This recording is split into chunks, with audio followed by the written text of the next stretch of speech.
हम लोग एक एक का अध्ययन करते हैं, जिसमें पहले नंबर पर आता है स्वर। बात आती है कि स्वर क्या है, स्वर की संख्या क्या है।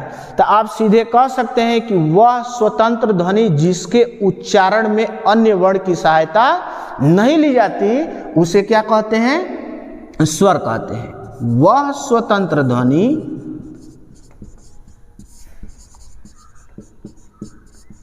जिसके उच्चारण में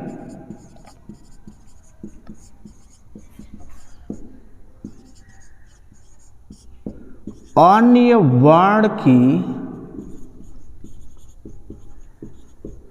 सहायता नहीं ली जाती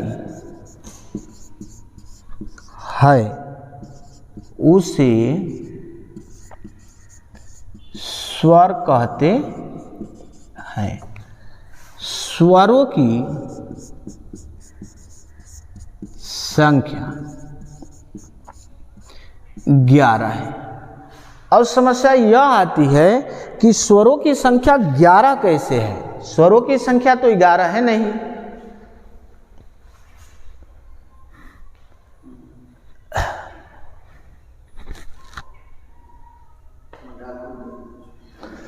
अब समस्या यह आती है कि स्वरों की संख्या 11 है। अब यह क्यों है? तो एनसीईआरटी के द्वारा स्वरों की संख्या 11 ही मानी जाती है, ये कन्फर्म है। अब यह 11 कैसे हैं, तो यह समझते हैं हम लोग। तो हिंदी में अ से शुरू करते हैं, अ आ ह्रस्व ई दीर्घ ई ह्रस्व उ दीर्घ उ री ए आई उ आओ अंग अ।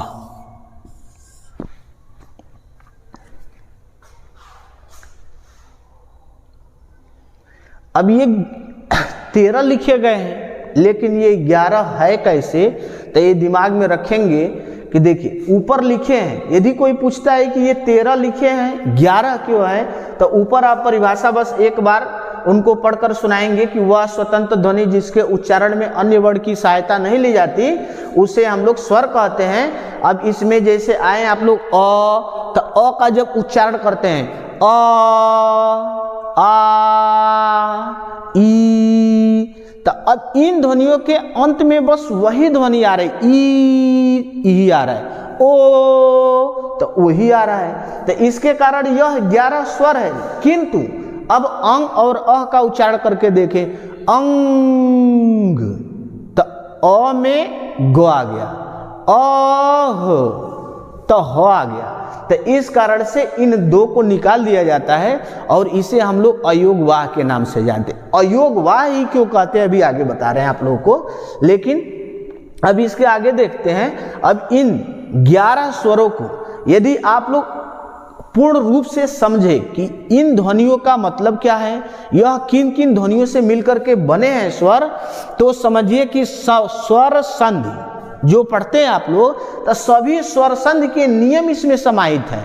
स्वर संधि का नियम आप लोग पढ़ते रहते हैं कि दीर्घ संधि किसे कहते हैं, गुण संधि, वृद्धि संधि, आयात संधि, यण संधि किसे कहते हैं, और हम लोग भूल जाते हैं। किंतु यदि इसे आप समझ जाते हैं तो कभी भी उन नियमों को भूल नहीं पाएंगे। तो आगे हम लोग पढ़ते हैं स्वरों, हटा दो, स्वरों के प्रकार। आगे पढ़ते हैं स्वरों के प्रकार। तो स्वरों के प्रकार देखेंगे तो स्वर 3 प्रकार के माने जाते हैं। पहला जो स्वर है वह माना जाता है ह्रस्व स्वर, दूसरा लिखते हैं दीर्घ स्वर, और तीसरा जो होता है प्लुत स्वर। इसके आगे हम लोग पढ़ते हैं